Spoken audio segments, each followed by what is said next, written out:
Kama Rigathi anaenda, waende pamoja. Tulipiga kura moja. Tumekasirika kabisa kabisa kabisa.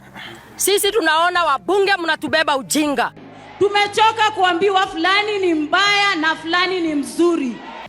Well, that's interesting, and probably this might be, I might be wrong, but this might be the ever most attended public participation constitutional event that has ever taken place in the Kenyan political history. Now, today was the day set by the government and by the Parliament of Kenya for Kenyans to conduct a public participation regarding the impeachment motion of Deputy President Rigathi Gachagua. Now, Rigathi Gachagua is set to be impeached if a motion that was signed by at least 291 MPs makes its way to the Kenyan Parliament on Tuesday, come next week. Now, today being the 4th of October on a Friday, 2024, marks a very historic day in the Kenyan political history. Kenyans from different places of this country have rallied together to participate in a public participation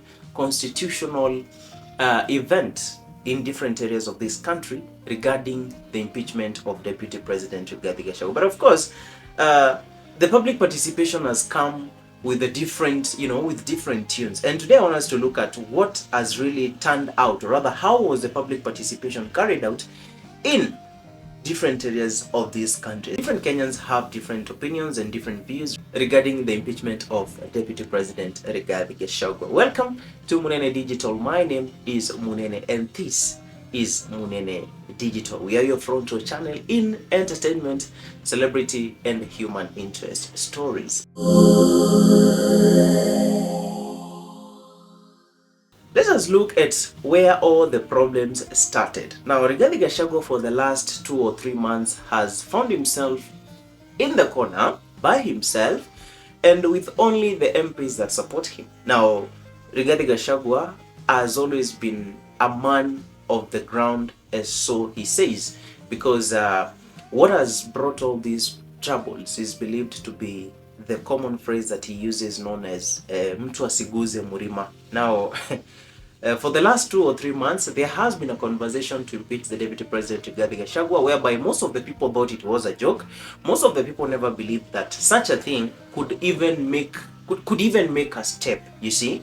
But now, 3 days ago, from today, which is on the 4th of October, on a Friday, 2024, Speaker of the National Parliament, that is Moses Masika Wetangula, gave a go-ahead of the impeachment motion of Rigathi Gachagua, whereby at least 291 MPs signed the motion to debate on the impeachment of Deputy President Rigathi Gachagua. Now, this is crazy because this has never happened in the Kenyan history. We have never heard of any deputy president who has ever, not even has ever been impeached, no, has even ever gotten to that point of people thinking of telling him or her to get to resign or be impeached.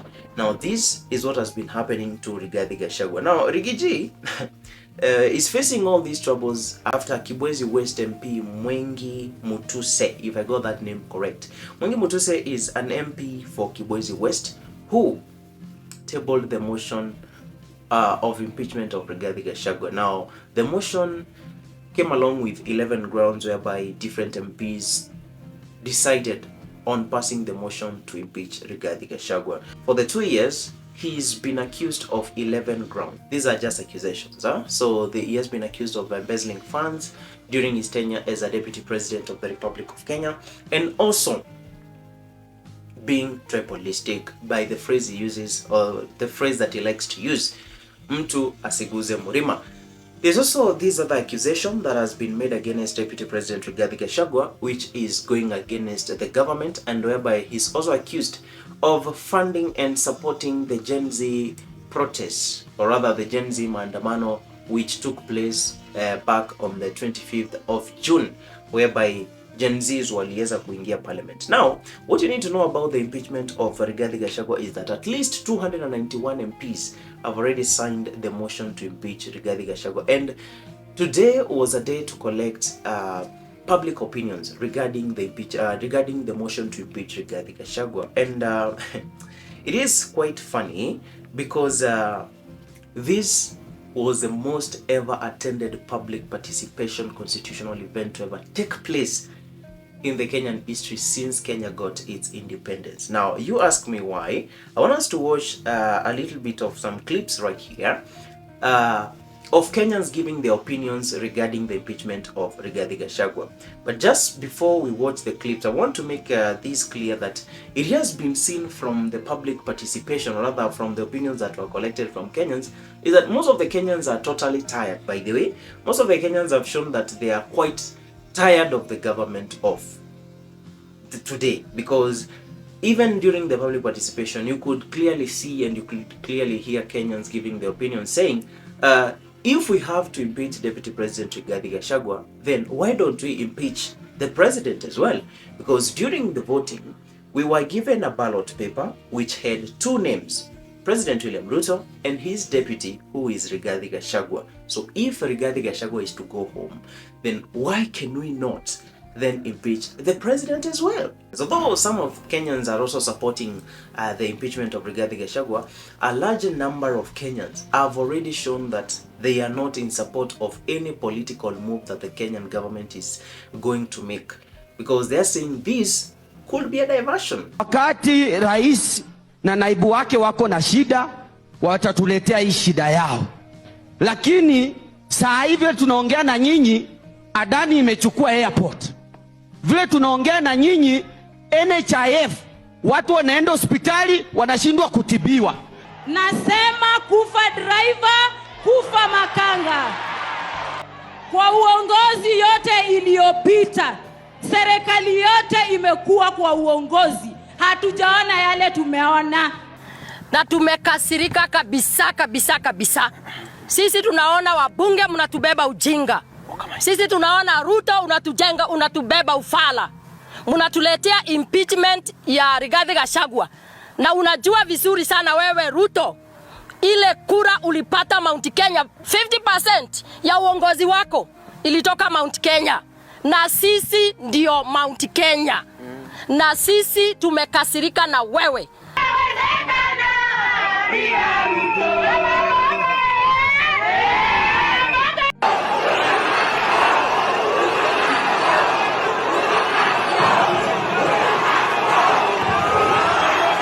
Kama Rigathi anaenda, waende pamoja. Tulipiga kura moja hivi. Hatukupiga kura mbili. Lakini kitu nataka kusema, I have never seen stupid MPs who can go to the parliament. Wow, we must be living in very weird times, because back in the days you could not say that. You could hear the confidence and the bitterness in these people's hearts, most of them saying this is a wastage of time. We have much more bigger issues to deal with. We have the Adani issue, we have the SHA issue, or is it SHIF? We also have the university funding model issue. We have a lot of things to deal with as Kenyans. So most of the Kenyans are totally disappointed with this move of the Kenyan parliamentarians to decide whether or not to impeach Rigathi Gachagua. They're saying this is a wastage of time. And clearly, as you've heard, most of them are actually devastated by the fact that during the public participation, they couldn't see the MPs who are in Bunge making noise, saying that they are supporting the impeachment of Rigathi Gachagua. So now this raises another question. Then if these MPs are so confident to even sign, to even shame, to even abuse, to even say all manner of words against Deputy President Rigathi Gachagua, then why are they not so confident to come out to the Mwananchi during the public participation events, so that they can even explain clearly to Kenyans why they want Deputy President Rigathi Gachagua out of the game? Where were they? We didn't see them today. We needed to see them here today so that they can convince us now verbally and show us the importance of ejecting out the Deputy President Rigathi Gachagua. But as you've heard, the point is only one. If we are going to eject Deputy President Rigathi Gachagua, then we also need to impeach President William Ruto. Those are not my words.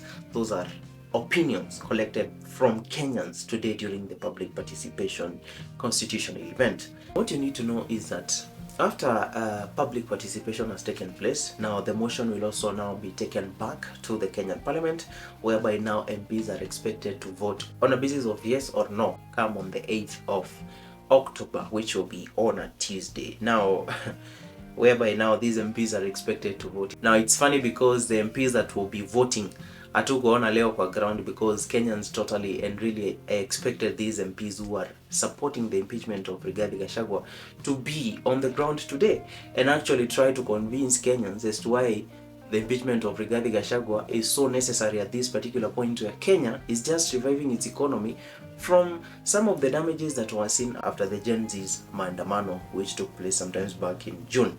Now, on the other side, Rigathi Gachagua's legal team has said that it is completely prepared if the MPs vote to impeach Deputy President Rigathi Gachagua. They are saying we are ready for the court battle. Now, hatuna kitu chingine cha kusema sisi kama wa Kenya. I don't have anything else to say. We are very ready to see lawyers flying with boxes of evidence and all those manner of legal activities. Tuone vile. Let's wait and see, because you see, this is a Kenyan political game. It never changes. What changes is just monkeys change, you know. As the popular saying goes, different monkeys, same forest. So this is the Kenyan political game. So whatever happens, we as Kenyans, we just have to sit and wait. This has been Munene Digital, and kindly, if you haven't subscribed, kindly do so. Share, like, comment, and thank you so much for making us reach to 1,000 subscribers and counting. See you on the next video.